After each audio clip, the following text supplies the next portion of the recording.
The doctors and nurses in the corridor stopped mid-stride to watch the paramedic in the wrinkled uniform stumble through the doors carrying equipment, his hands shaking slightly as Dr. James Rutherford pointed and laughed. "Look who they sent us, the killer medic. Hey Chen, you planning to murder any patients today, or just pretend you know medicine?" But those trembling hands held knowledge that would soon accomplish what every elite trauma surgeon in Chicago's most prestigious emergency center had declared impossible, and reveal a truth that would shatter everything they believed about second chances and redemption. It was a cold October afternoon when Alexander Alex Chen, 43 years old, arrived at Chicago Memorial Trauma Center responding to the most catastrophic emergency the city had seen in years. His paramedic uniform was faded and ill-fitting, the patches on his shoulders marking him as the lowest rank in the emergency response hierarchy. He'd been working as a paramedic for only 8 months since his release, the only medical job an ex-convict could get. The other paramedics barely spoke to him. Their staff treated him like contaminated waste. Everyone knew his story.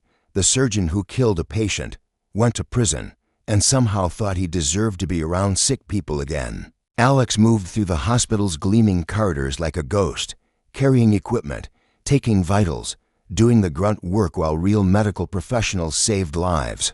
He was 43 years old and looked 60, worn down by 6 years in prison and 5 years of grief that never ended. The trauma center was in absolute chaos. A school bus carrying 23 children had collided with a semi-truck on the interstate. 8 children were critically injured, 3 with massive internal bleeding that required immediate surgery. They were arriving in waves, ambulances screaming up to their entrance every few minutes, EMTs rushing gurneys through automatic doors, nurses shouting vital signs, doctors running triage protocols. But the hospital had a catastrophic problem. Only 2 operating rooms were available, and only 2 trauma surgeons on duty. 3 children needed emergency surgery right now. Someone was going to die. "This is a goddamn nightmare, Doctor," James Rutherford shouted, his voice echoing through the ER. He was 52, chief of trauma surgery, and had built his reputation on having the fastest surgical times in the Midwest. But even he couldn't be into places at once. "We have 3 critical bleeds and 2 ORs. Someone tell me how the hell we're supposed to choose which kid doesn't get saved." "Chen," Paramedic Chief Karen Walsh barked as Alex wheeled in another gurney. "Get that equipment to Bay 3 and then get the hell out of Meyer. We've got actual medical professionals handling this." Alex said nothing, just pushed the gurney where directed. He'd learned not to respond, not to defend himself. Any reaction just made it worse. "Hey, isn't that the guy who killed someone?" A young nurse whispered loudly enough for half the ear to hear. "Why is he even allowed in here?" "He's not, Doctor," Nicole Harper said, passing by with a tablet full of patient data. She was 39, one of the top trauma surgeons in the country, and she'd made it very clear she didn't want Alex anywhere near her patients. "Walsh, why is a convicted murderer in my emergency room during a mass casualty event?" "He's just moving equipment," Karen said. "He won't touch any patients. I promise." "He better not," Nicole said. "Last time he helped a patient, they ended up dead." "Right, Chen. How's it feel knowing you killed someone because you thought you were smarter than everyone else?" Alex kept his eyes down, kept moving. The words landed like punches, they always did, but he'd learned to absorb them. He deserved them, didn't he? A patient had died. His medical license was gone. His life was over. These people were just stating facts. "Can we focus on the actual emergency, Doctor?" Walter Graham snapped. He was 58, the hospital director, and he looked like he was about to have a heart attack from stress. "We have 3 children who need surgery in the next 20 minutes. James, you take OR1. Nicole, you take OR2. But that leaves 1 child without hope," James finished grimly. "Graham, there's no good answer here. We save 2, we lose 1. That's the math." "That's not math, that's murder," a woman's voice screamed. One of the parents had broken through security and was standing in the ER, her face streaked with tears. "You're telling me you're going to let my daughter die because you don't have enough rooms? She's 9 years old." "Ma'am, please," Walter said, his voice strained. "We're doing everything we can. You're choosing who lives and dies." The mother screamed. "What gives you that right?" Alex glanced at the patient board. 3 names, 3 children, 3 code reds. Emma Rodriguez, 9 years old, ruptured spleen with massive hemorrhage. Michael Foster, 11 years old, torn liver with active arterial bleeding. Sophie Chen, no relation, 8 years old, lacerated splenic artery with shock symptoms. Sophie Chen, same last name, 8 years old. His son had been 11 when he died. "Chen," I said, "get out." Karen grabbed his arm. "You're in the way. Go wait in the ambulance bay." "The girl in Bay 5, Alex said quietly. "Sophie Chen. What's her status?" "None of your business," Karen said. "And don't you dare go near her. I see you approach any patient, I'll have security remove you permanently." Alex looked at Bay 5. Through the glass, he could see the little girl on the gurney, her face pale, her breathing shallow, blood pressure dropping. The monitor showed her vitals declining. She had maybe 20 minutes before she bled out internally. "Hey, Chen, doctor," James Rutherford called out, and several staff members turned to watch. "I heard you used to be a surgeon before you butchered that patient. Is that true? You actually had a medical license before they took it away for killing people?" Some of the younger residents laughed nervously. They didn't know the full story, just the rumors that had made Alex infamous. "Yeah, he was a surgeon, doctor," Nicole Harper said, walking past with a tablet. "Dr. Alexander Chen, big shot trauma specialist, until he decided to play God and perform an experimental surgery without authorization. Patient died on the table. 6 hours of torture before the poor guy finally bled out. All because Chen's ego was bigger than his judgment." "That's not what happened," Alex said quietly, then immediately regretted speaking. "Oh, you want to defend yourself now?" Nicole stopped, turned to face him. "Please, enlighten us. Tell us how killing a patient was actually a heroic act." The air went quiet. Everyone was watching now. "The patient was already dead when he arrived," Alex said, his voice barely above a whisper. "Clinically dead. No pulse, no respiration.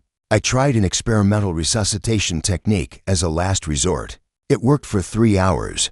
He woke up, talked to his family, said goodbye. Then he died from his original injuries, not from the surgery." "That's your version," James said with a sneer. "The court saw it differently. 6 years in prison, Chen. That's what they gave you for trying to help. Maybe you should have just accepted that some people can't be saved instead of playing hero." "My son was 11. A man's voice came from Bay 5.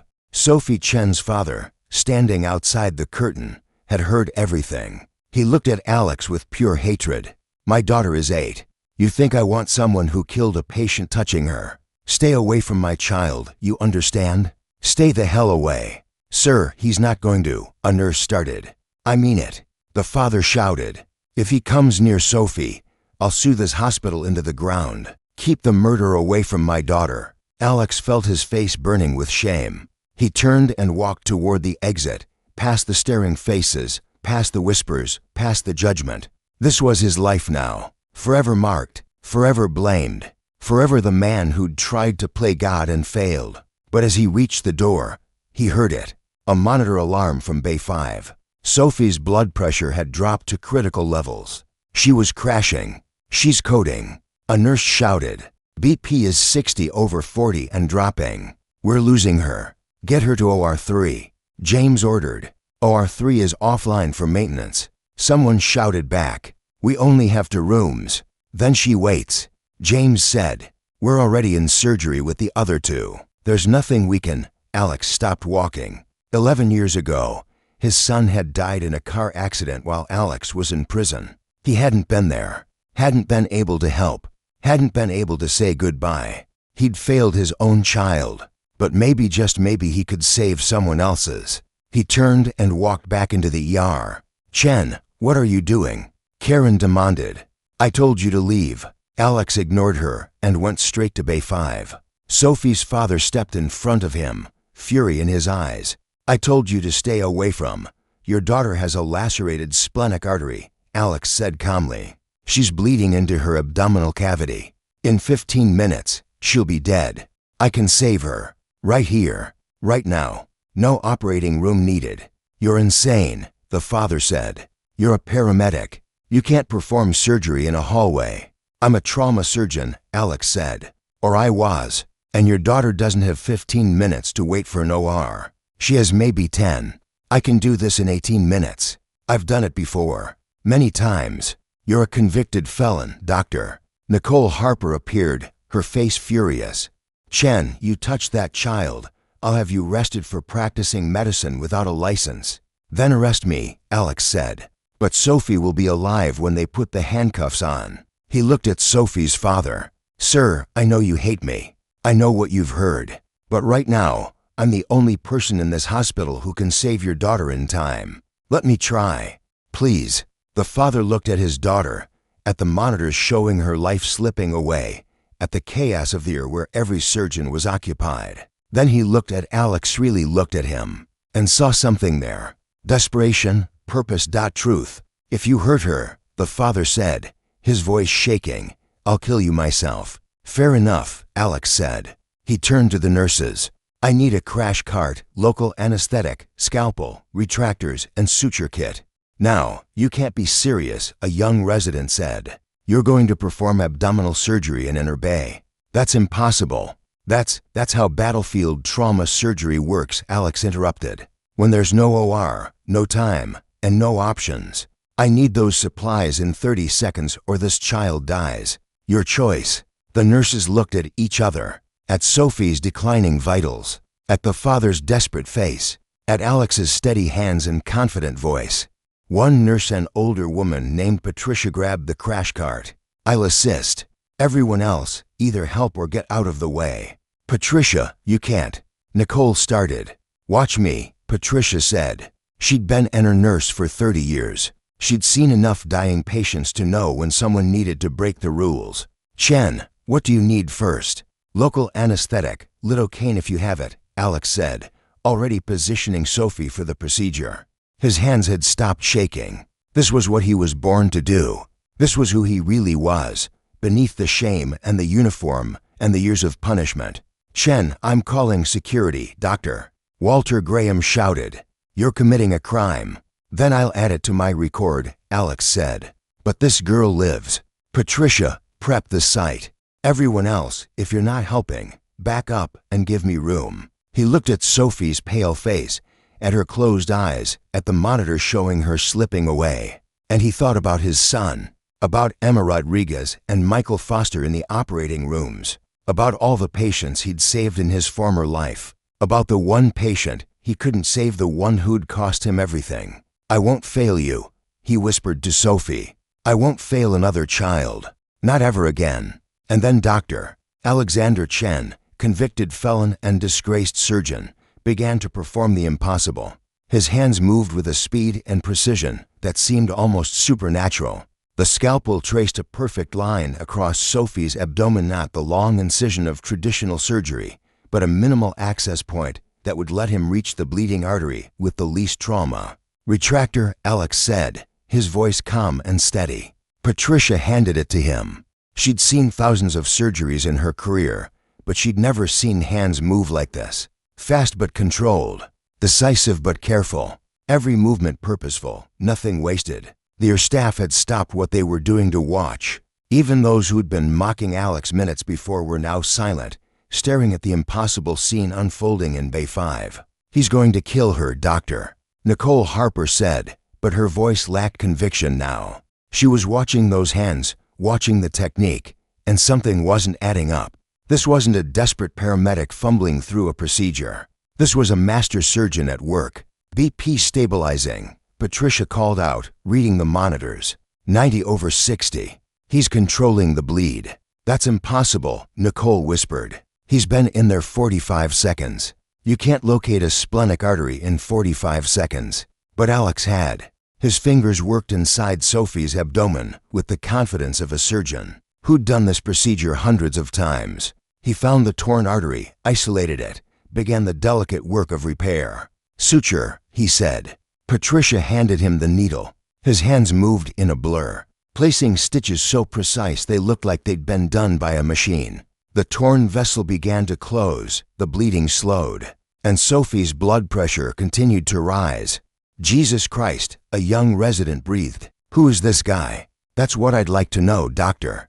James Rutherford had emerged from OR1, having completed his surgery faster than planned when he heard about the commotion. He stood at the edge of Bay 5, arms crossed, watching Alex work with an expression of growing shock. "Chen, where the hell did you learn to do that?" Alex didn't answer.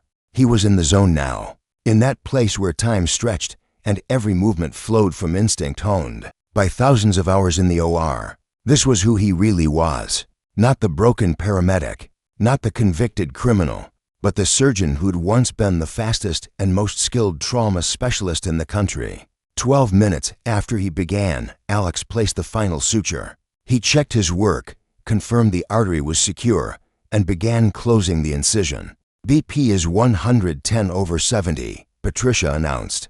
"Heart rate normalizing. She's stable." Sophie's father, who'd been holding his breath for 12 minutes, let out a sob. She's going to live," Alex said quietly. "The artery is repaired. The bleeding has stopped. She'll need monitoring for the next 24 hours, but she's going to be fine." He stepped back from the gurney, suddenly exhausted. His hands began shaking again, not from fear this time, but from the adrenaline crash after performing surgery for the first time in 11 years. The air was completely silent. 50 people, doctors, nurses, residents. Technicians stared at Alex like they were seeing him for the first time. 18 minutes, doctor," Nicole Harper said, checking her watch. "You completed a splenic artery repair in 18 minutes. In Enter Bay. With basic instruments." She trailed off, unable to find words. "That's impossible," James Rutherford finished. His expression had changed from mockery to something like awe. "I've been a trauma surgeon for 25 years. That procedure takes me 90 minutes in a full OR with perfect conditions. You did it in 18 minutes in a hallway." Alex said nothing. He was waiting for security, waiting for the handcuffs. He'd practiced medicine without a license, in front of witnesses. There was no defense, no excuse. He'd saved Sophie's life, but he'd broken the law doing it. "Who are you?" James asked. "Really? Because you're not just some paramedic who used to be a surgeon. Nobody has hands like that. Nobody moves like that. I've seen the best trauma surgeons in the world, and I've never seen anything like what you just did." Before Alex could answer, an older voice spoke from near entrance. "That's because Alexander Chen isn't just a trauma surgeon, doctor," Robert Bobby Martinez said, walking slowly into the air with his cane. He was 67, retired, but he still consulted at the hospital and trained residents. "He's the trauma surgeon. The best I've ever seen, and probably the best any of you will ever see." Bobby walked up to Alex, looked at him with eyes full of sadness and pride. "Hello, Alex. It's been a long time, doctor." "Martinez," Alex said quietly. "I didn't know you work here. I didn't know you were in Chicago," Bobby replied. "If I had, I would have found you sooner." He turned to face the assembled medical staff. "Since you all seem confused about who just saved that child's life, let me tell you a story about Dr. Alexander Chen." Bobby Martinez leaned on his cane, his eyes scanning the crowd of doctors and nurses who stood frozen in the ER.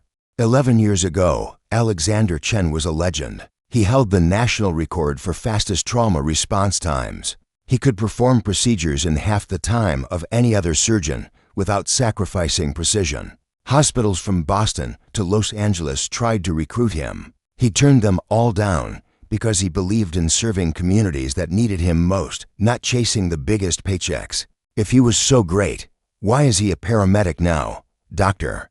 Nicole Harper asked, but her tone had changed. The mockery was gone, replaced by genuine confusion. Because he made the mistake of trying to save a life when everyone else had given up, Bobby said. "Tell them, Alex. Tell them about Marcus Webb." Alex closed his eyes. He hadn't spoken that name aloud in years. "Dr. Martinez, I don't think. They need to hear it," Bobby said firmly. "These people have been judging you based on lies and rumors. They deserve to know the truth." Alex took a breath. When he spoke, his voice was quiet but steady. Marcus Webb was a construction worker, 42 years old, 3 kids. He fell 5 stories at a job site. When the ambulance brought him in, he was clinically dead. No pulse, no respiration, massive internal injuries. I pronounced him dead at 3:47 p.m. So why did you operate on a dead man? James Rutherford asked. Because at 3:50 p.m., his heart started again, Alex said. Just for a few seconds, then stopped, then started again. His body was trying to live, and I thought, what if there's a chance? What if I could stabilize him long enough to repair the worst damage? What if I could give him just a few more hours with his family? You performed an unauthorized experimental surgery, Nicole said. I performed a modified damage control protocol that I'd been developing for years. Alex corrected. It involved hypothermic preservation, selective arterial clamping, and rapid hemorrhage control techniques that weren't FDA approved yet, but had shown promise in animal studies and battlefield conditions. I knew it was against protocol. I knew I could lose my license. But his 3 kids were in the waiting room, and I couldn't just let him go without trying everything possible. And a young resident asked, completely absorbed in the story. And it worked, Alex said. For 3 hours, I got his heart restarted, stabilized his pressure, repaired his liver and spleen. He woke up in recovery. He was conscious, aware, able to speak. His wife and kids came in. He told them he loved them. He said goodbye to each of his children by name. He died at 7:23 p.m. from injuries that were too severe to overcome, but he got those 3 hours. He got to say goodbye. The air was silent. That should have been a medical miracle, Bobby said, his voice hard with anger. The man was dead. Alex brought him back to life for 3 hours. That's 3 hours Marcus Webb's family got that they never should have had. 3 hours to say goodbye, to hear I love you one more time. But the hospital saw it differently. The family sued Dr. Walter Graham said quietly. He'd been director for only 5 years, but he knew the case. Everyone in hospital administration knew the Marcus Webb case. They claimed Dr. Chen extended their suffering by giving them false hope. The family was manipulated by lawyers who saw a big payout, Bobby said. Marcus's wife later admitted she was grateful for those 3 hours. But by then, the lawsuit was already filed.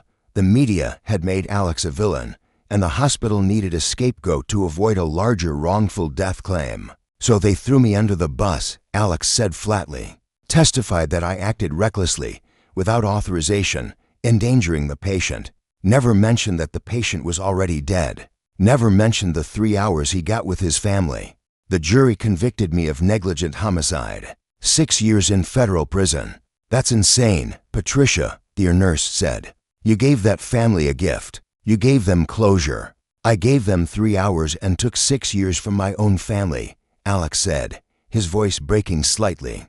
My son was 11 when I went to prison. My wife tried to hold things together, but the stigma was too much. Wife of the killer doctor. She couldn't find work, couldn't face our friends. 3 years into my sentence, she was driving David, my son, to school. A truck ran a red light. They both died instantly. Several nurses gasped. Even James Rutherford looked stricken. I found out 2 days later in prison, Alex continued. They let me see photos of the funeral. That's it. Just photos. I couldn't attend. Couldn't say goodbye to my son or my wife. Couldn't hold them one last time. I served 3 more years after that, every day knowing I'd sacrificed my family to save a stranger. Jesus, Nicole whispered. When I got out 8 months ago, no hospital would hire me, Alex said. I'm a convicted felon. My medical license is permanently revoked. The only job I could get was as a paramedic, and even then, most services rejected me. Karen took a chance hiring me, and I've spent every day since trying to prove I deserve that chance, trying to save lives to make up for the ones I lost. Sophie's father, who'd been standing silently through all of this, stepped forward. His face was wet with tears. You saved my daughter's life. You risked arrest, risked everything, to save her when no one else could. Chen, Doctor. Chen, I'm sorry. I'm so sorry for what I said, for what I believed. Thank you. Thank you for giving me what Marcus Webb's family got. More time with my child. Alex nodded, unable to speak. Bobby Martinez turned to Dr. James Rutherford. James, you called this man a killer. You mocked him, humiliated him in front of your entire staff. I taught Alex during his residency. I watched him become the finest trauma surgeon I've ever known. When they put him on trial, I testified on his behalf. I told the jury that what he did was heroic, not criminal. They didn't listen. But maybe you will. What you saw today, that 18-minute miracle, that's who Alex really is. That's what this hospital destroyed 11 years ago. James looked at Alex for a long moment. When he spoke, his voice was quiet. I was wrong. About everything. Drive. Chen, I owe you an apology. What I said, how I treated you, there's no excuse for that. You believed what you were told, Alex said. Everyone did. That doesn't make it right, James said. He extended his hand. I'm sorry, and I'm asking you, teach me. Teach all of us. That technique you used, the speed, the precision, I've never seen anything like it. If you're willing, I want to learn from you. Alex stared at the outstretched hand. For 8 months, he'd been invisible, mocked, dismissed, and now the chief of trauma surgery was asking to learn from him. He shook James's hand.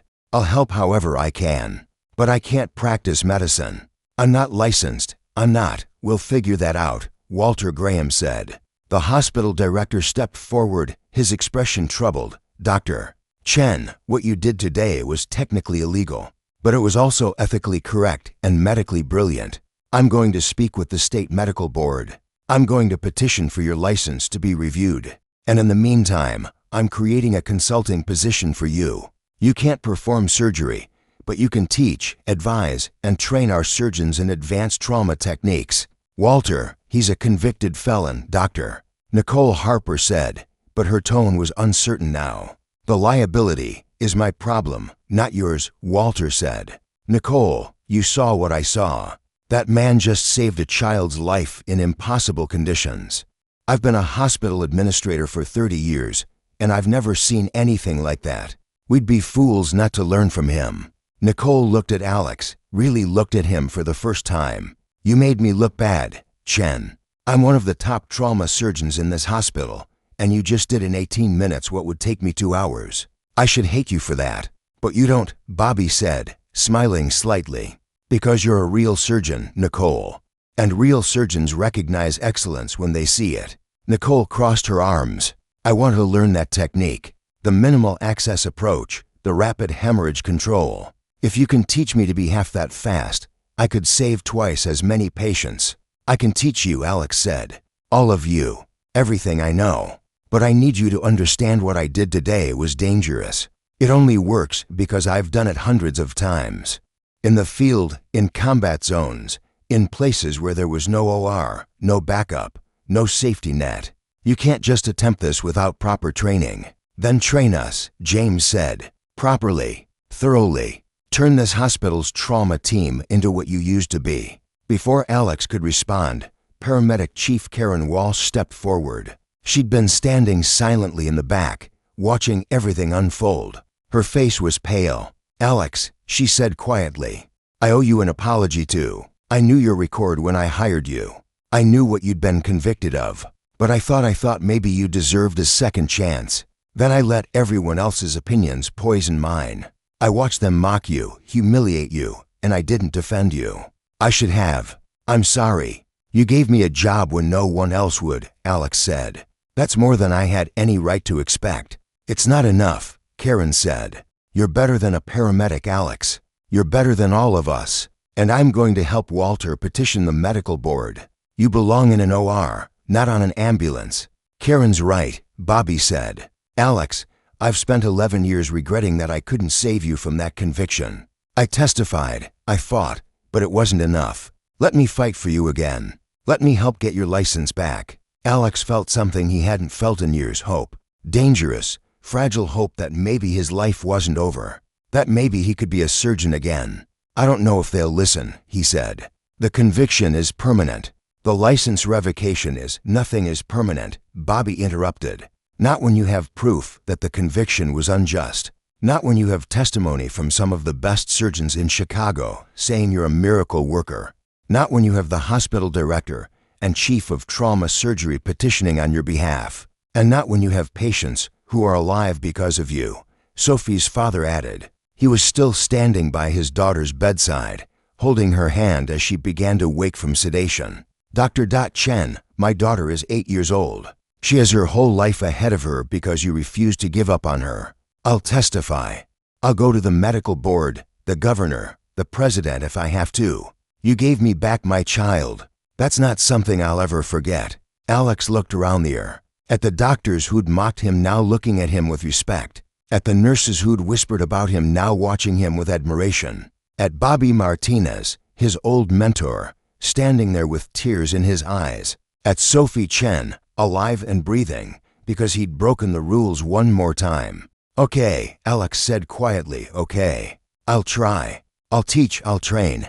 I'll help however I can. And if there's a chance, even a small chance that I can be a surgeon again, I'll take it." They erupted in applause. Not everyone, some still looked skeptical, some still uncomfortable with a convicted felon in their hospital. But enough to matter. Drive. James Rutherford stepped forward again. "Dr. Chen, Emma Rodriguez, and Michael Foster, the other 2 children from the bus accident, both survived their surgeries. All 3 kids are going to make it because we had the resources to save them. But what if we hadn't? What if there had been 4 critical cases, or 5? We need to be prepared for situations like that. We need your battlefield trauma protocols." "I can teach you," Alex said. "But James, those protocols aren't meant to replace proper surgical care. They're last resort techniques for when there's no other option. You can't just—" "I know," James said. "But how many patients die waiting for an OR? How many could be saved if paramedics or nurses knew how to perform life-saving procedures in the field? Alex, what you did today could revolutionize emergency medicine, not just in this hospital, but everywhere." Alex thought about Marcus Webb, about his son David, about all the patients he'd saved and the ones he couldn't, about Sophie Chen and Emma Rodriguez and Michael Foster, 3 children who would grow up because someone had the skills to save them in impossible circumstances. "Battlefield trauma medicine," he said slowly. "Field procedures for paramedics and nurses. Simplified protocols that can be performed without an OR. Is that what you're suggesting?" "Yes," Walter Graham said. "And more. Mobile trauma units that can bring surgical care to underserved communities. Training programs for emergency responders. Drive. Chen, you could build something revolutionary here. Something that saves lives across the entire city." Alex felt his heart racing. For 6 years in prison, he'd dreamed of being a surgeon again. For 8 months as a paramedic, he'd resigned himself to forever being on the sidelines of medicine. But now, standing in this earth surrounded by people who finally saw him for who he really was, he felt something he thought he'd lost forever: purpose. "I'll do it," he said. "I'll build the program. I'll train your staff. I'll develop protocols that any trained medical professional can use in emergency situations. But I need support. I need resources. And I need people willing to learn techniques that aren't in any textbook." "You'll have it," Walter promised. "All of it. Starting tomorrow, you're the director of our new emergency field medicine program. We'll get you an office, a budget, and whatever staff you need." "Walter, he's not licensed," Nicole reminded him. "How can he be a director of—" "He'll be a consultant and training director," Walter said. "He won't perform surgery not until his license is reinstated. But he'll teach others." "Is that acceptable, Alex?" "It's more than I ever thought I'd have again," Alex said honestly. "Thank you. All of you. I won't let you down." "You already proved that," Bobby said, gesturing to Sophie. "You saved her life when everyone else said it was impossible. That's not letting anyone down. That's being the doctor you were always meant to be." Over the next several hours, as Sophie and the other children were moved to recovery, as their families wept with relief and gratitude, Alex found himself surrounded by doctors and nurses asking questions. How did he achieve such precise cuts with limited visibility? What was his technique for rapid hemorrhage control? How did he train himself to work so fast without errors? He answered every question patiently, demonstrating techniques on training dummies, explaining the theory behind battlefield trauma protocols. Their staff watched with fascination as this quiet, humble paramedic transformed into a master teacher, breaking down complex procedures into understandable steps. "The key is economy of motion," Alex explained to a group of residents. "Every movement must accomplish something. No wasted effort. You practice until the movements become instinct, until you can perform them under any conditions. That's how you save lives when there's no time and no resources." Where did you learn this? A young resident asked. This isn't taught in medical school. I learned some of it during a military medical exchange program early in my career, Alex said. Army combat surgeons performing field procedures in Afghanistan. The rest I developed over years of trauma cases where seconds mattered more than perfect conditions. Every patient taught me something. Every surgery made me faster. And the ones you lost, Doctor? Nicole Harper asked quietly. Did they teach you too? Alex was quiet for a moment. Yes. They taught me that sometimes speed isn't enough. Sometimes skill isn't enough. Sometimes patients die despite everything you do. But that doesn't mean you stop trying.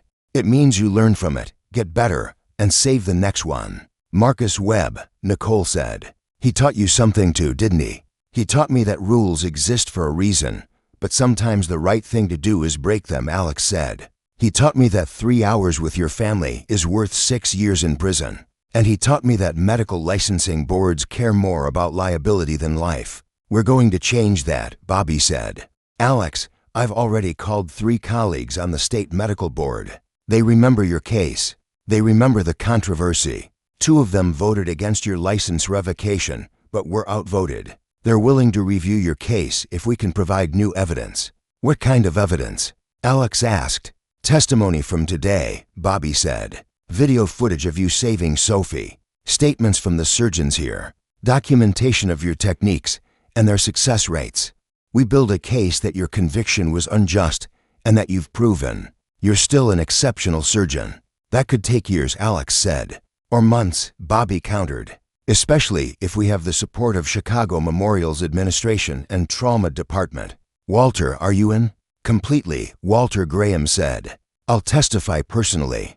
I'll submit an official hospital statement supporting Dr. Chen's license reinstatement.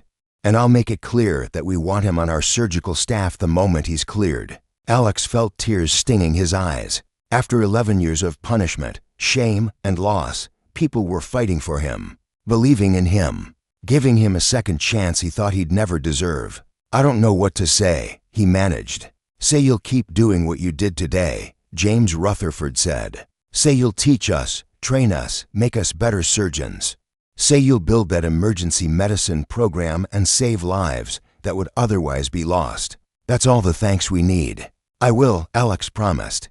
I'll give everything I have. For Marcus Webb, for my son David, for Sophie and Emma, and Michael, for every patient who deserves a chance to live. I won't waste this opportunity.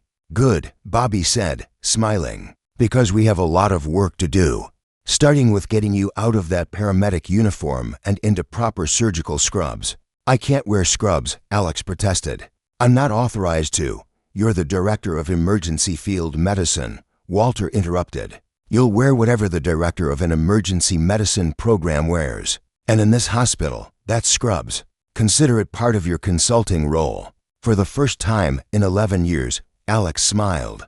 Really smiled.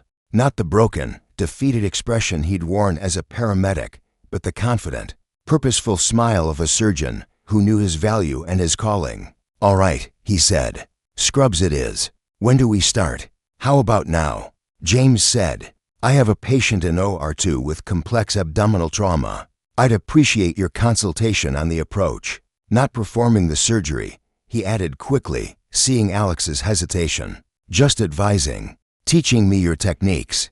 I can do that, Alex said, as he walked with James toward the surgical wing, passing the bays where Sophie, Emma, and Michael lay recovering. Alex felt something he hadn't felt since the day the judge pronounced his sentence. Peace. Not because his life was restored, it wasn't. Not yet. Maybe not ever fully. But because he had purpose again. Because he was helping people. Because he was a doctor again, even if only in spirit. Doctor Chen, a small voice called out. He turned. Sophie Chen was awake, her father by her bedside. She looked tiny in the hospital bed, pale but alive, her eyes focusing on Alex. Yes, Sophie, Alex said, walking to her bedside. My dad says you saved my life, Sophie said, her voice weak but clear. He says you're a hero. Alex knelt down so he was at her eye level. I'm not a hero, Sophie. I'm just someone who knows how to help people. And I'm very glad I could help you. What's your son's name? Sophie asked. Alex froze. How did you? I heard you talking, Sophie said. When I was waking up. You said you had a son. What was his name?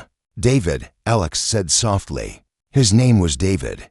He was 11 when he died. I'm sorry, Sophie said. Then with the simple wisdom of a child, but he'd be proud of you. For saving me. For helping people. Alex felt tears rolling down his face. Thank you, Sophie. Thank you for saying that. Will you come visit me? Sophie asked. While I'm in the hospital, I want to tell my friends at school that a real surgeon saved my life. I'll visit, Alex promised. Every day if you want. And Sophie, when you're better, when you're fully recovered, I'm going to teach you something. I'm going to teach you that every life is precious. That every person, no matter what mistakes they've made, no matter what people say about them, deserves a chance to be better. Can you remember that?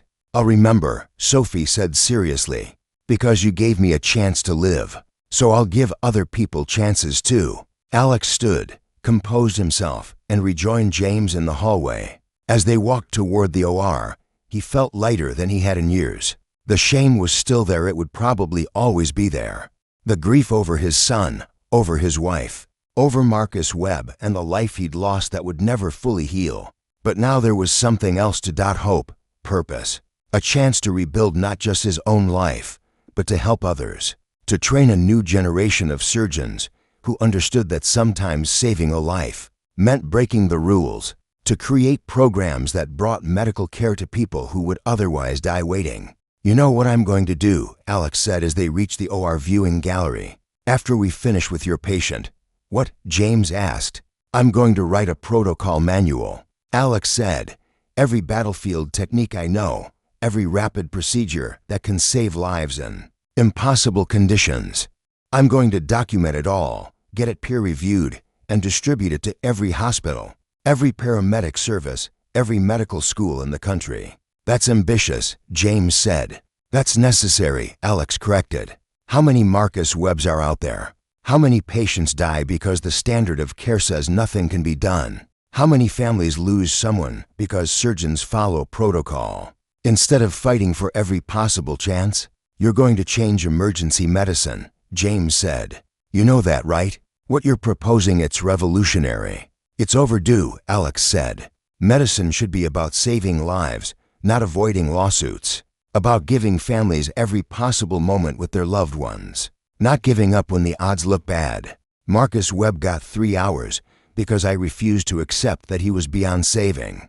How many other families could get those precious extra moments if surgeons were trained to fight for them? James was quiet for a moment, then nodded. You're right, and I'm going to help you. Whatever you need, research support, case studies, connections to other hospitals, you'll have it. Thank you, Alex said. Now, show me your patient. Let's see if we can give another family a miracle today. Over the following weeks, Chicago Memorial Trauma Center transformed. Alex's presence no longer as the scorned paramedic, but as the director of emergency field medicine created ripples that extended far beyond the ER. He arrived each morning at 6 a.m. before most of the surgical staff and worked until late evening, developing protocols, training residents, and consulting on complex cases. The protocol manual he'd promised became his obsession. Every technique he'd learned in combat zones, every procedure he'd refined through years of trauma surgery, every innovation born from desperate circumstances, he documented it all with meticulous detail. This is incredible, Doctor, Nicole Harper said one evening, reviewing a draft chapter on rapid hemorrhage control in penetrating abdominal trauma. She'd become one of Alex's most dedicated students, spending hours after her surgical shifts learning his techniques. Alex, this chapter alone could save hundreds of lives. Paramedics could use this in the field, or nurses could stabilize patients before surgery. This is game-changing. It's common sense, Alex said, marking corrections on another chapter. Military surgeons have been doing this for decades. I'm just translating battlefield medicine into civilian emergency protocols. You're being modest, Nicole said. Military surgeons work on healthy young soldiers. You're adapting these techniques for children, elderly patients, people with complex medical conditions. That's exponentially harder. Alex looked up from his work. 3 weeks ago, Nicole had called him a killer. Now she was studying his techniques with the dedication of a medical student. The transformation still surprised him. "Nicole, can I ask you something?" He said, "Sure. Why did you change your mind about me?" "I know Bobby explained what really happened with Marcus Webb, but you'd heard that story before the trial. You knew the details. So why believe it now when you didn't then?" Nicole set down the protocol manual and met his eyes. "Honestly, because I saw you work. I saw those hands, that precision, that absolute confidence in impossible conditions. And I realized that someone with that much skill, that much dedication, doesn't waste it on ego or recklessness. You operated on Marcus Webb because you genuinely believed you could save him, not because you wanted glory. I was wrong about you. We all were." "Thank you," Alex said quietly. "That means more than you know." "Don't thank me yet," Nicole said with a slight smile. "I'm about to make your life much harder. I want you to train my entire surgical team in your rapid access protocols. 20 surgeons, 40 residents. Full training program, minimum 6 months. Alex stared at her. "Nicole, that's necessary," she interrupted, echoing his own words from weeks ago. "Alex, you saved Sophie Chen in 18 minutes. If my entire team could perform even at half that speed, we'd save dozens of additional lives every year. Maybe hundreds. You can't keep that knowledge to yourself." "I'm not keeping it to myself," Alex protested, gesturing at the protocol manual. "I'm documenting everything." "Documentation isn't enough," Nicole said. "These techniques require hands-on training, muscle memory, supervised practice. You need to teach us the way Bobby taught you in the OR, with real cases, under real pressure."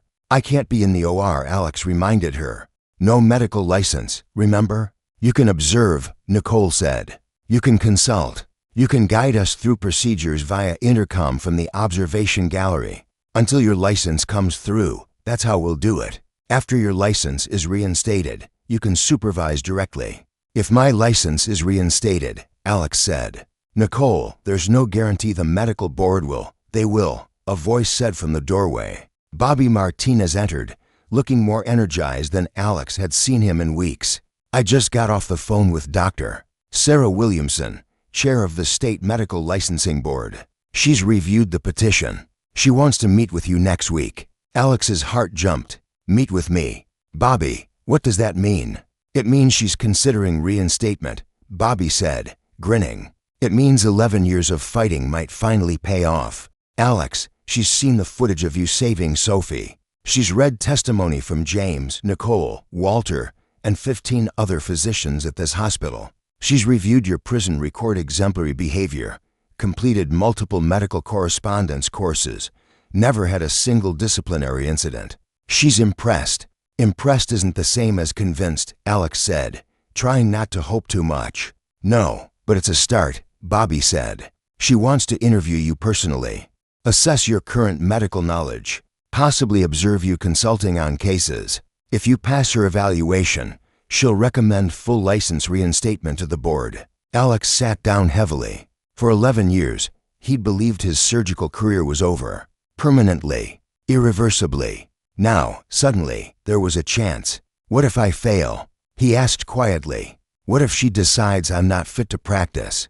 "Then we appeal," Bobby said firmly, "and we keep fighting." "But Alex, you won't fail. You're the best trauma surgeon I've ever trained." "That hasn't changed." "Everything's changed," Alex said. "Bobby, I've been out of surgery for 11 years. Medical science has advanced. New techniques, new technologies, new protocols. What if I'm obsolete?" "Did you look obsolete saving Sophie Chen?" Nicole asked. "Did those hands look rusty?" "Alex, you performed a procedure that I can't do, that James can't do, that probably 3 surgeons in this entire country could do. You're not obsolete. You're evolved beyond the rest of us." Over the next week, Alex prepared for the medical board interview with an intensity that bordered on obsession. He reviewed every major advancement in trauma surgery from the past decade. He studied new imaging technologies, updated pharmacological protocols, advances in minimally invasive techniques. He spent 16-hour days absorbing information, terrified that he'd forgotten something critical during his years away from medicine. "You're going to burn yourself out, doctor," James Rutherford said, finding Alex in the hospital library at 2 a.m., surrounded by medical journals and textbooks. "Alex, go home. Get some sleep." "I can't," Alex said, not looking up from an article on advanced hemorrhagic shock management. "The interview is in 3 days. If I don't know everything, if I can't prove I'm current, she'll deny the reinstatement." "You already know everything," James said, sitting down across from him. "Alex, I've been watching you consult on cases for 3 weeks. You're not just current, you're ahead of current.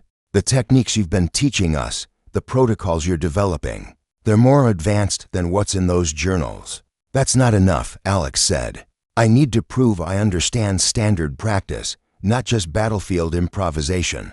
"You need to prove you're a competent surgeon," James corrected. "And you've already done that. Multiple times. Drive. Williamson has seen the evidence. She knows what you can do."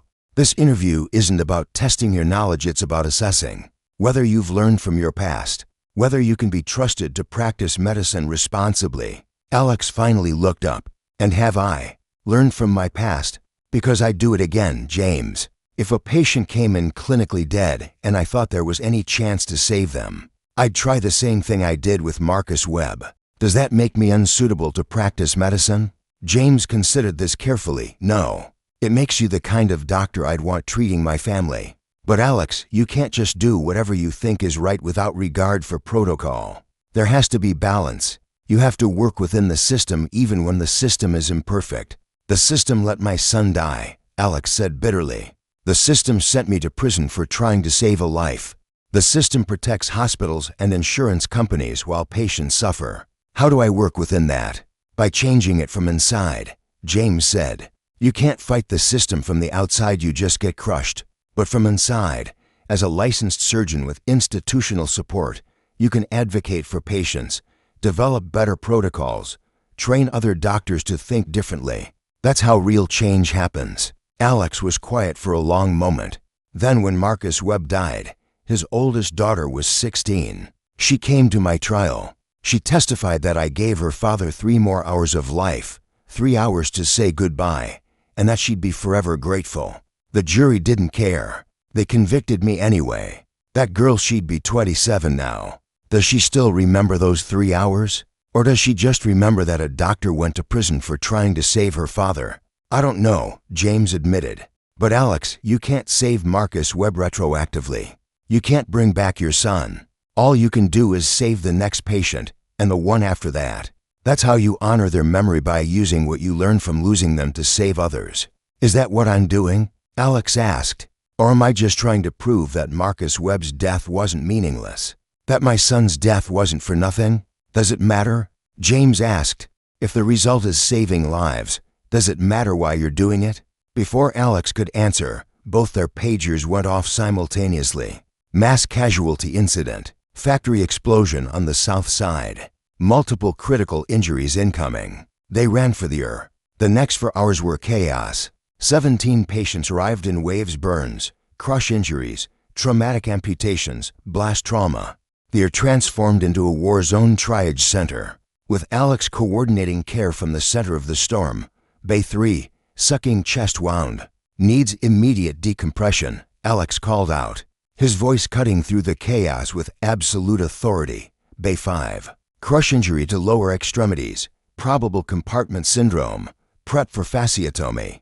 Bay 7, chemical burns to face and airway. Intubate now before the swelling closes the airway completely. He moved from bay to bay, assessing patients in seconds, making rapid decisions that determined who went to surgery first, who could wait, who needed field stabilization before transport to the OR. The surgical residents followed him like students following a master, absorbing his decision-making process, learning to see what he saw.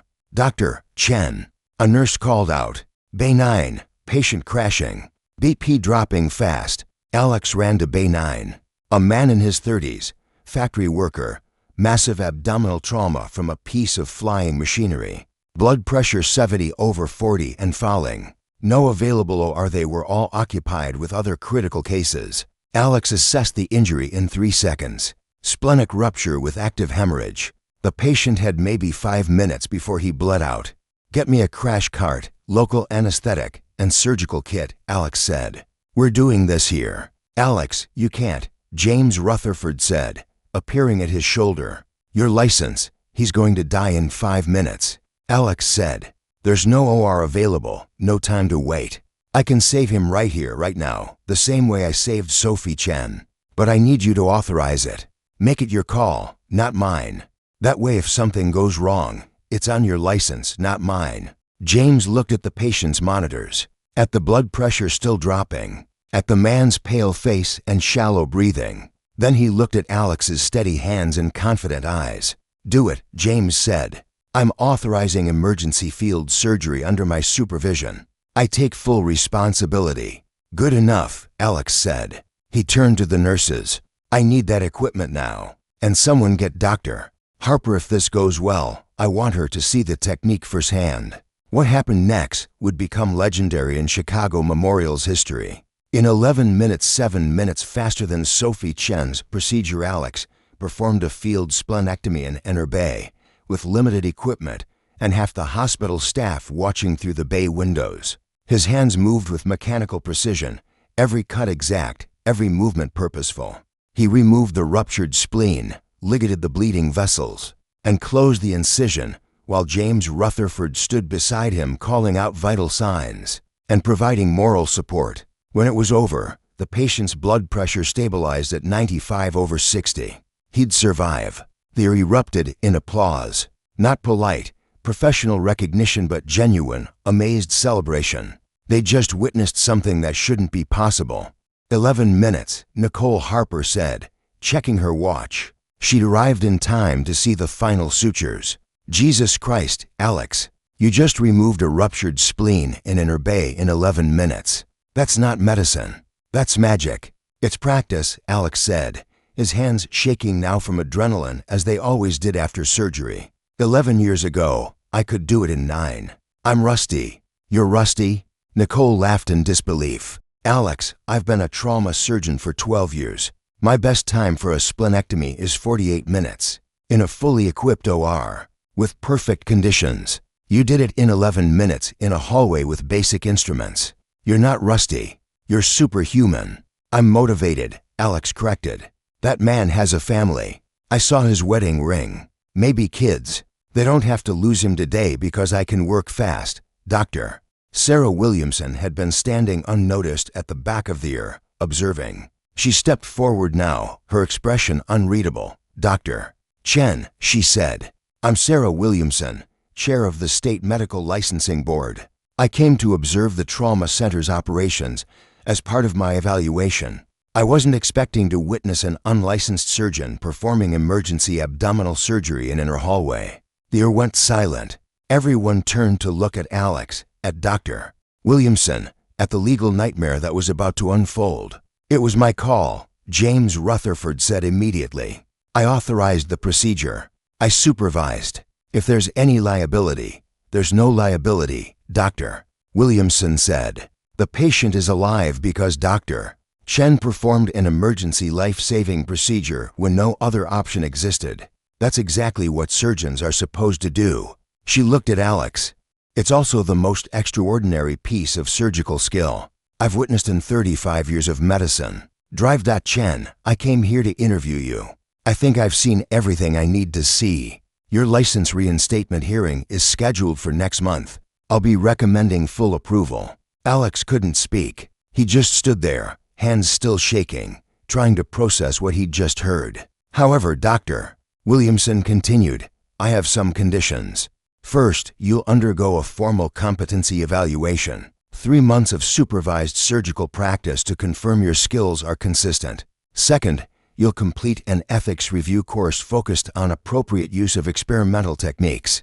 And third, you'll develop formal protocols for emergency field surgery so other surgeons can learn these techniques under controlled conditions. I'm already developing those protocols, Alex said, finding his voice.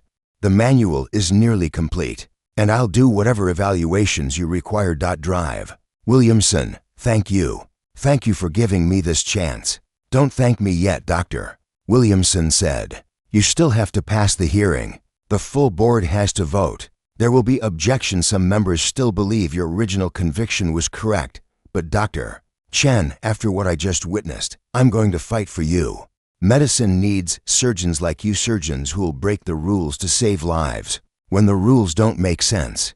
She turned to leave, then paused. One more thing. Marcus Webb's daughter, Christina Webb, she's a lawyer now. She's been trying to reopen your case for 5 years. She contacted the medical board last month with new evidence that the original trial was biased. You might want to reach out to her.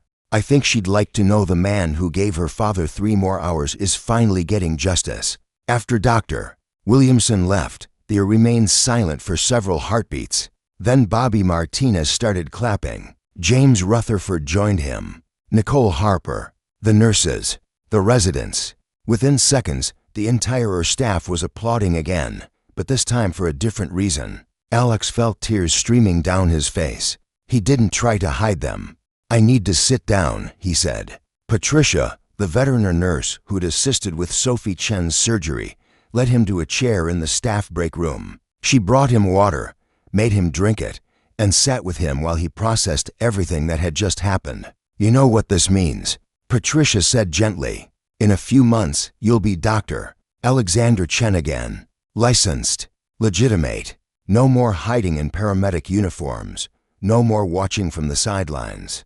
You get to be who you really are. I don't know who I really am anymore, Alex admitted. For 11 years, I've been the disgraced surgeon, the convicted felon, the man who lost everything. If I'm not that anymore, then who am I? You're the doctor who saved Sophie Chen, Patricia said, and the man who just saved another life in impossible conditions. You're the surgeon who's going to train the next generation to think differently about emergency medicine. That's who you are, Alex.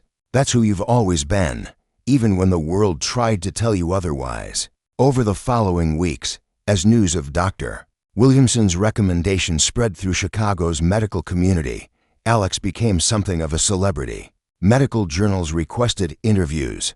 Hospitals from across the country called asking about his training programs. Medical students wanted to observe his techniques. But the attention that meant the most came from an unexpected source.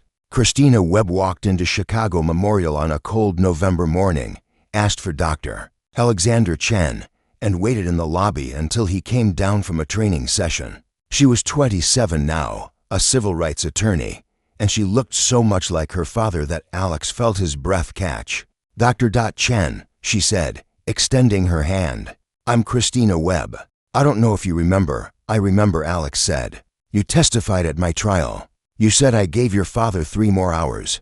That testimony nearly broke me, Christina. It was the only good thing in the whole nightmare. I'm sorry I couldn't save you, Christina said. I was 16, and no one would listen to me.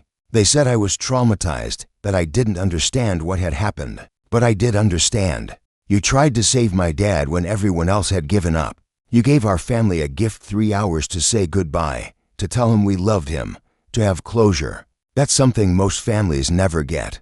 It wasn't enough, Alex said. He still died. Everyone dies eventually, Christina said. But not everyone gets to die surrounded by family, hearing their voices, having one last conversation. My dad got that because of you.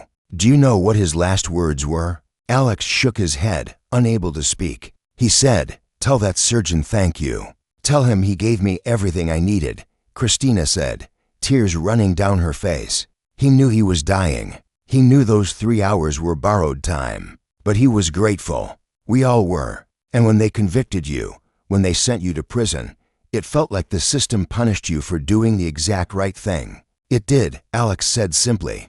That's why I became a lawyer, Christina said. To fight for people like you. People who get crushed by a system that cares more about liability than justice. Dr. Chen, I've spent 5 years gathering evidence to overturn your conviction.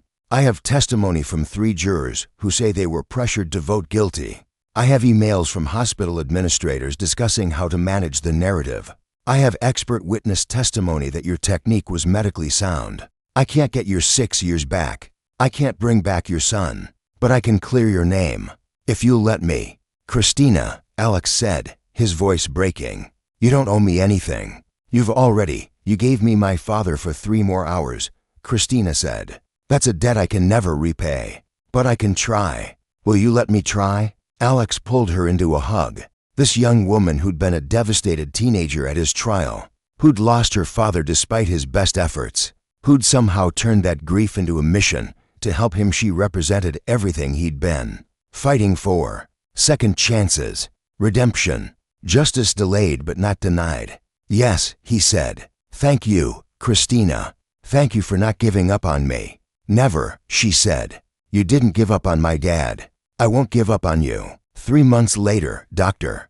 Alexander Chen stood before the State Medical Licensing Board for his reinstatement hearing. The boardroom was packed. Bobby Martinez, James Rutherford, Nicole Harper, Walter Graham, Patricia, Karen Walsh, and dozens of other medical professionals who'd come to support him. Sophie Chen was there with her family. The factory worker whose spleen Alex had removed attended with his wife and 3 children. And Christina Webb sat in the front row, ready to present her evidence. The hearing lasted 6 hours. Board members questioned Alex extensively about the Marcus Webb case, about his surgical techniques, about his understanding of medical ethics and appropriate use of experimental procedures. They reviewed footage of his field surgeries. They examined testimony from patients he'd saved and doctors he'd trained. And then they voted 7-2 in favor of reinstatement. Drive. Alexander Chen was officially a licensed surgeon again. The courtroom erupted in applause and tears. Bobby Martinez hugged him. James Rutherford shook his hand so hard it hurt. Sophie Chen ran up and threw her arms around his waist. Christina Webb stood quietly in the front row, crying and smiling simultaneously. We did it, she said. Dad would be so proud.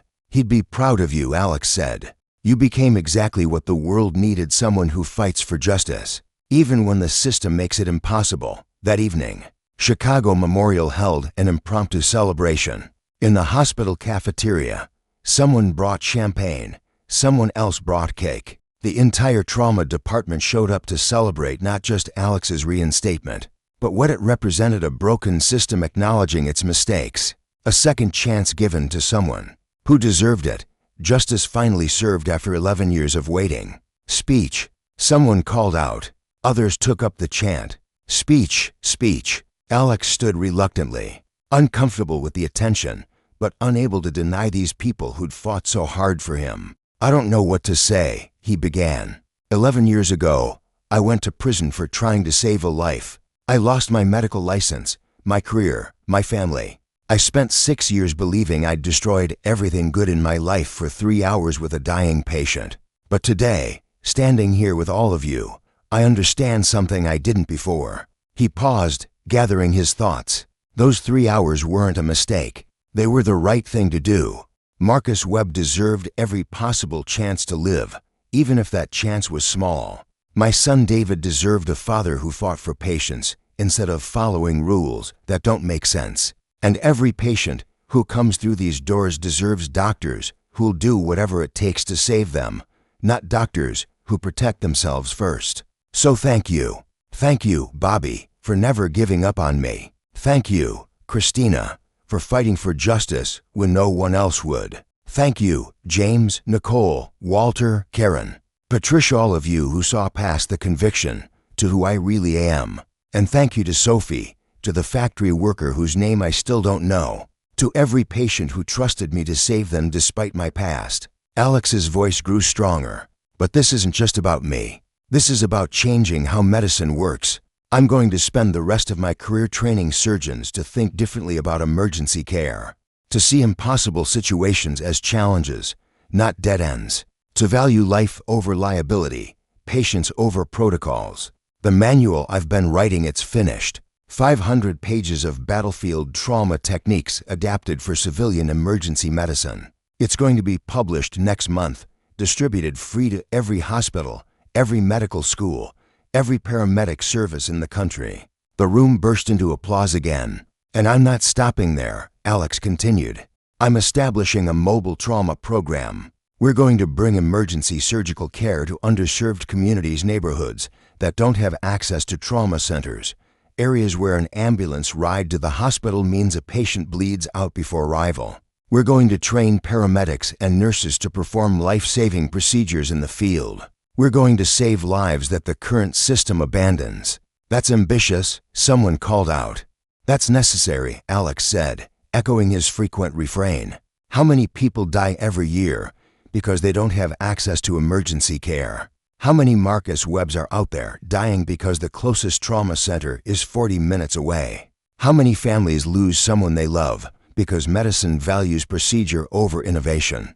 He looked around the room at the faces of colleagues who'd become friends, students who'd become advocates, strangers who'd become family. 11 years ago, I lost everything. Today, I got back something better: purpose, community, the chance to make a real difference. So thank you, all of you, for giving me a second chance. I promise I won't waste it." As the celebration continued into the evening, Alex slipped away to the hospital chapel. It was empty and quiet, a stark contrast to the noisy cafeteria. He sat in a pew and looked at the simple cross on the wall. "Hey, David," he said quietly. "I know you can't hear me. Maybe you can, I don't know. But I wanted to tell you I got my medical license back. I'm a surgeon again, and I'm going to use it to save kids like you. Kids who deserve a chance to grow up, to have families, to live full lives." He paused, wiping his eyes. "I'm sorry I wasn't there when you died. I'm sorry I couldn't save you. But maybe I can save others in your memory. Maybe that's enough. Maybe that's what you'd want me to do." The chapel door opened. Bobby Martinez entered, walking slowly with his cane. "Thought I'd find you here," Bobby said, sitting beside Alex. "Hiding from your own celebration." "Needed a moment," Alex said. "Bobby, this is everything I wanted. But it doesn't bring back David. It doesn't undo the 6 years in prison, the grief, the loss. Why doesn't it feel like enough?" "Because healing isn't about getting back what you lost," Bobby said. "It's about building something new from the broken pieces. You can't bring back David, but you can honor his memory by saving other children. You can't undo your conviction, but you can prove that the system was wrong about you. That's what redemption looks like, Alex. Not restoration of the past, but creation of a better future." "Is that enough?" Alex asked. "It has to be," Bobby said, "because it's all we get. The past is gone. All we have is what we do with today, and tomorrow, and every day after that. So yes, Alex, it's enough. It has to be." They sat in silence for a while, to surgeons who'd seen too much death, saved too many lives, and understood that medicine was as much about accepting limits as it was about pushing boundaries. "Thank you, Bobby," Alex said finally, "for everything. For believing in me when no one else did. For fighting for me. For being the mentor I needed. Thank you for reminding me why I became a doctor," Bobby said. "I'd forgotten. These last few years, gotten cynical. But watching you fight your way back, watching you save lives against impossible odds, it reminded me that medicine is supposed to be about courage and compassion, not just protocol and procedure." Surgeon and student, mentor and protege. Two men who understood that the greatest victories in medicine weren't the ones recorded in charts or published in journals, but the ones that gave families 3 more hours, or saved a child no one else could save, or offered redemption to someone the system had destroyed. Drive, Alexander Chen's second chapter was just beginning. 6 months after his license reinstatement, Dr. Alexander Chen stood in the parking lot of a renovated warehouse on Chicago's South Side. The building had once manufactured auto parts. Now it housed something far more vital, the Chen Mobile Trauma Institute. "It's bigger than I expected, Doctor," Nicole Harper said, walking around the 3 custom-equipped ambulances parked in the bay. Each vehicle was a miniature trauma center, advanced monitoring equipment, portable surgical tools, blood storage units, and telecommunications systems that connected directly to Chicago Memorial's. "We need the space," Alex said. "Each unit carries enough equipment to perform emergency surgery in the field. We can stabilize patients who'd otherwise die en route to the hospital, perform life-saving procedures in underserved neighborhoods, bring trauma care to people who don't have access."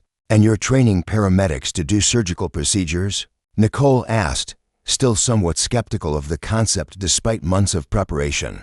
"Modified procedures," Alex corrected. "Not full surgery that still requires an OR and a licensed surgeon." But hemorrhage control, airway management, chest decompression, even limited abdominal interventions when there's no other option. Everything I've done in the field, everything that saved Sophie Chen and that factory worker, documented and simplified so trained professionals can replicate it. James Rutherford emerged from one of the mobile units, looking impressed. "Alex, these ambulances are better equipped than some hospital ORs I've worked in. How did you fund this?" "Donations," Alex said. "Once the story got out about my reinstatement, about what we're trying to build, people wanted to help. Sophie Chen's father donated $50,000. The factory worker and his union contributed another $100,000. Christina Webb organized a fundraising campaign that brought in $500,000. And Bobby convinced 3 medical equipment manufacturers to donate supplies at cost.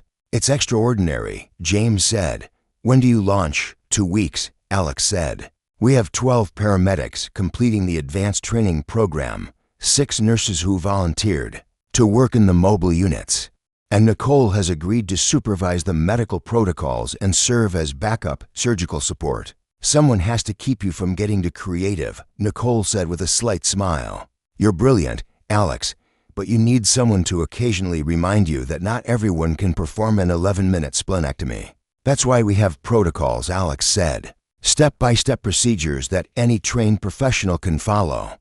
We're not trying to create surgeons, we're trying to create advanced emergency responders who can bridge the gap between injury and definitive care."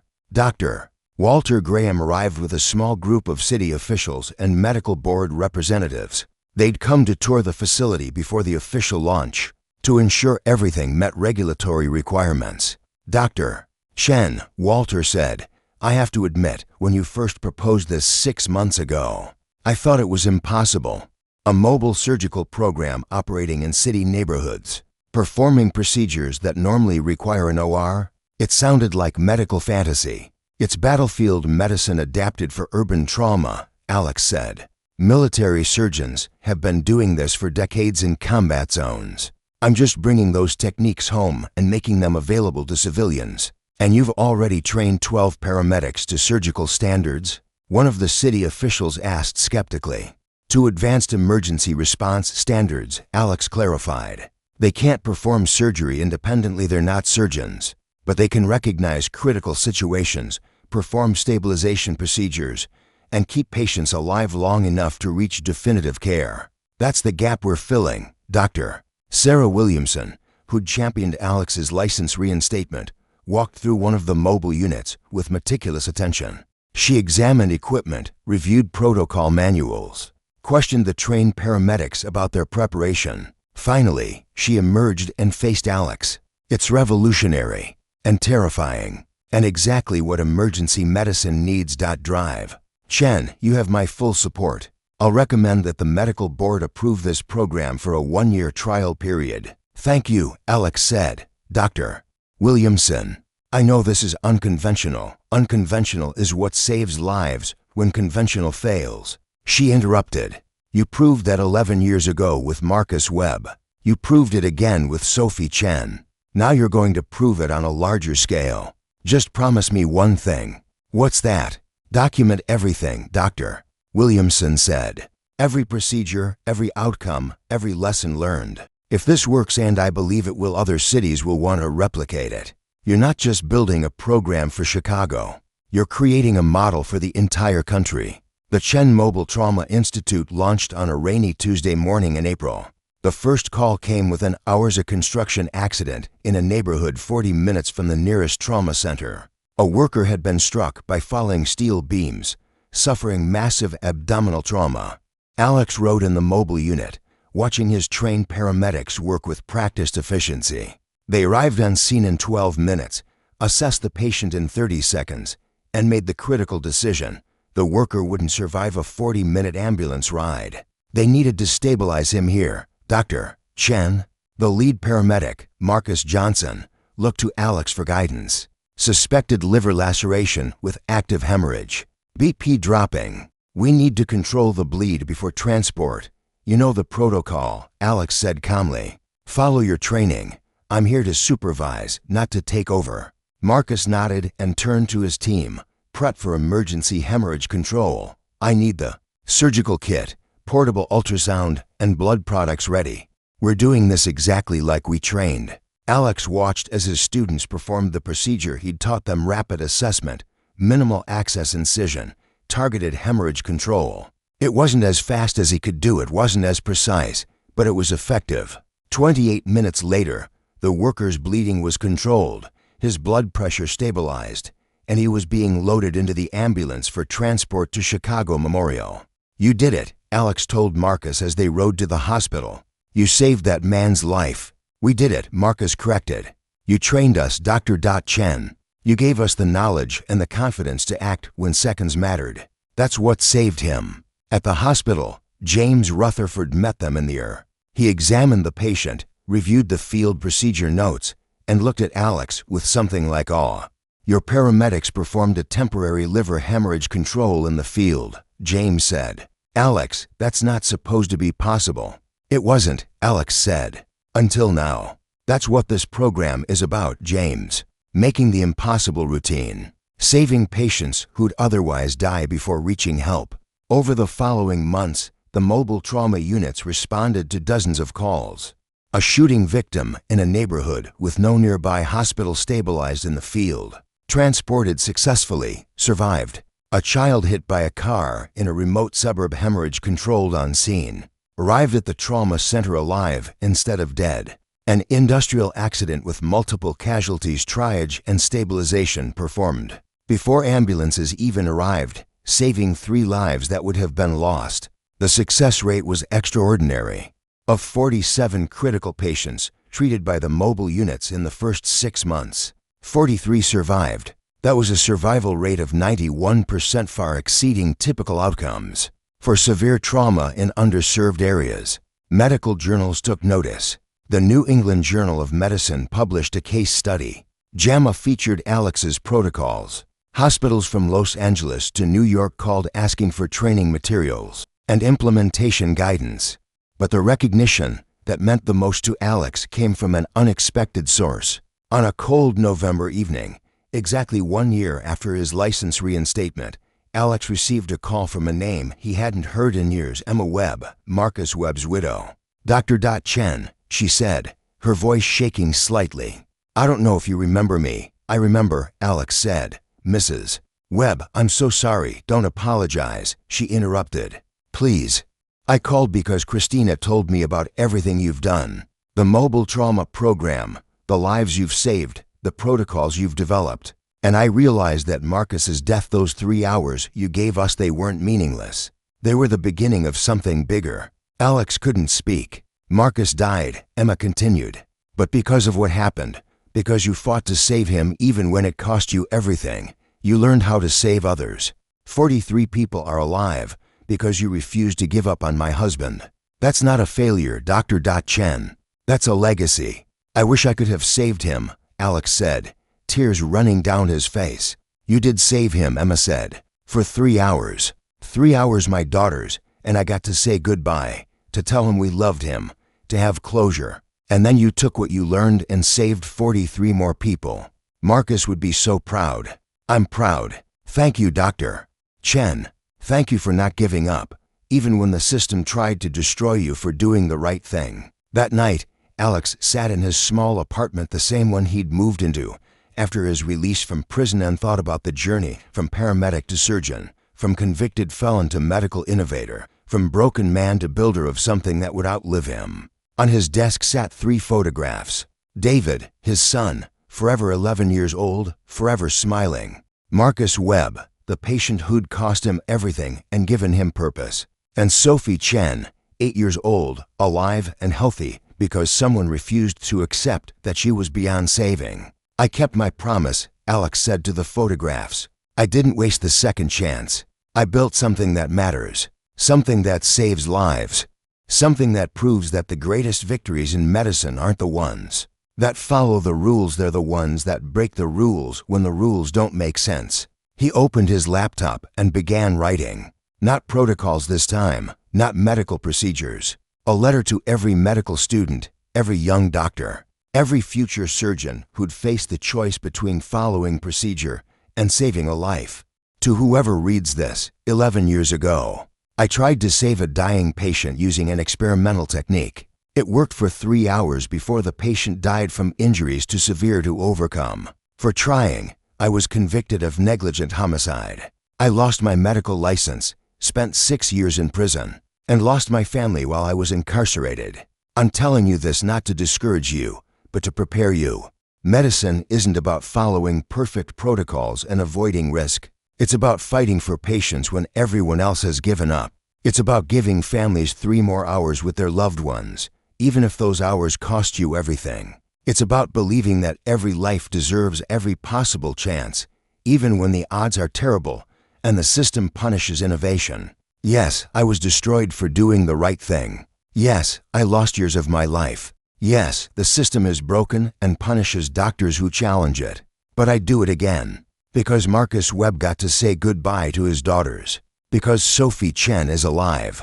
Because 43 people survived injuries that should have killed them. Because medicine needs doctors who value life over liability, patience over protocols, courage over comfort.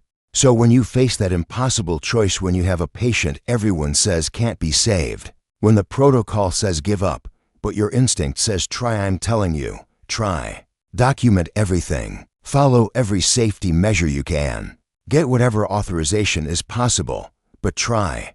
Because the greatest failures in medicine aren't the patients you tried to save and lost. They're the patients you didn't try to save at all. The system may punish you. You may lose your license, your career, your freedom, but you'll save lives. You'll give families precious moments they'd never otherwise have. And maybe, if you're fortunate, you'll get a second chance to prove that you were right all along. That's what medicine should be. Not risk management and liability protection, but courage and compassion in the face of impossible odds. Fight for your patients. Always. Even when it costs you everything. Especially when it costs you everything. That's when it matters most. Dr. Alexander Chen. He posted the letter on medical forums, sent it to medical schools, shared it with the residents and students he trained. Within days, it had been read by thousands of doctors. Within weeks, by hundreds of thousands. Within months, it became required reading in several medical ethics courses. Because it told a truth that medicine desperately needed to hear. That the greatest victories don't come from playing it safe, but from having the courage to fight when everyone else says the fight is lost. 2 years after his license reinstatement, Dr. Alexander Chen stood in the auditorium at Northwestern University's medical school, preparing to give the commencement address to 200 graduating doctors. The dean had called him a living embodiment of medical courage and redemption. The students had specifically requested him as their speaker. He looked out at the young faces, full of hope and idealism, not yet beaten down by a system that valued paperwork over patience, procedure over innovation, safety over salvation. Congratulations, he began. You've completed medical school. You've learned anatomy, pharmacology, physiology, pathology. You've memorized protocols, practiced procedures, passed examinations. You know medicine. He paused. But do you know why you became doctors? The auditorium was silent. I became a doctor because I wanted to save lives, Alex continued. All of them. Every patient who came through my door, I wanted to save. Even the ones protocol said were beyond saving. Especially those ones. 11 years ago, that belief cost me everything. My license, my freedom, my family. But it also taught me something essential, that medicine isn't about avoiding risk. It's about taking the right risks at the right times for the right reasons. Some of you will graduate, begin your residencies, and spend your careers following protocols perfectly. You'll have excellent outcomes, great statistics, successful careers, and that's fine. Medicine needs careful, competent doctors. But some of you may be just a few will face that moment when a patient is dying. Protocol says give up, and your instinct says try anyway. When you have that moment, remember this, the system will fight you. You may be criticized, investigated, punished. But if you genuinely believe you can save that life, if you've exhausted every conventional option, if you're willing to accept the consequences, then try. Because medicine needs doctors who'll fight for 3 more hours with a dying father, who'll perform 18-minute field procedures when there's no OR available, Who'll build mobile trauma programs to reach patients the system abandons? Who'll risk their careers to save lives that protocol says aren't worth saving? I don't encourage recklessness. I don't advocate ignoring safety measures. But I do advocate courage, compassion, fighting for patients when the fight seems impossible. You're doctors now. That's not just a title, it's a calling, a responsibility, a commitment to value life above all else, above protocol, above liability, above your own comfort and safety. So go out there and save lives, all of them, even the impossible ones, especially the impossible ones. And when the system tries to stop you, when colleagues criticize you, when lawyers threaten you, remember that every patient deserves a doctor who'll fight for them until the very last second, because that's what medicine is really about. Not perfect protocols, not flawless statistics, but fighting for life when everyone else says the fight is over. That's what it means to be a doctor. That's what it means to matter. The standing ovation lasted 5 minutes. After the ceremony, dozens of students lined up to speak with Alex, to thank him, to tell him how his story had inspired them. One young woman, tears streaming down her face, grabbed his hand. "My brother died in an ambulance 3 years ago," she said. "He was 40 minutes from a trauma center. The paramedics couldn't do anything except watch him bleed out. If your mobile trauma program had existed then, he might still be alive." Drive. Chen, thank you. Thank you for building something that will save brothers and sisters and parents and children. Thank you for not giving up. That evening, Alex returned to Chicago Memorial. He walked through there where he'd once been mocked and humiliated, past the bays where he'd saved Sophie Chen and the factory worker, through the corridors where he'd been escorted out by security. Now those same corridors had his name on a plaque, the Alexander Chen Center for Emergency Field Medicine. He stood in his office, a real office now, not a basement storage room, and looked at the wall of photographs. 43 faces, 43 patients saved by mobile trauma units, 43 families who got to keep their loved ones because someone had taught emergency responders to do the impossible. And in the center, the photograph that mattered most, David, smiling, forever 11, forever missed, forever the reason Alex fought so hard to save other children. "I did it, buddy," Alex said to the photograph. "I took what happened to us, all the pain, all the loss, all the suffering, and I turned it into something that saves lives. That's what Dad does now. I save kids like you. I make sure other families don't have to lose their children when there's any possible way to save them." His phone buzzed. Emergency call. Mass casualty incident. School bus accident on the interstate. Alex grabbed his jacket and ran for the mobile trauma unit. As he ran, he thought about Sophie Chen, about the children he'd saved today, about the ones he'd save tomorrow and next week and next year. The past couldn't be changed. David would never come back. Marcus Webb would never wake up. The 6 years in prison would never be erased. But the future was full of patients who could be saved, lives that could be preserved, families who wouldn't have to say goodbye too soon. That was redemption. Not erasing the past, but building a future worth the suffering it took to get here. Drive. Alexander Chen climbed into the mobile trauma unit, ready to save lives that protocol said couldn't be saved, because that's what doctors do when seconds matter. They fight.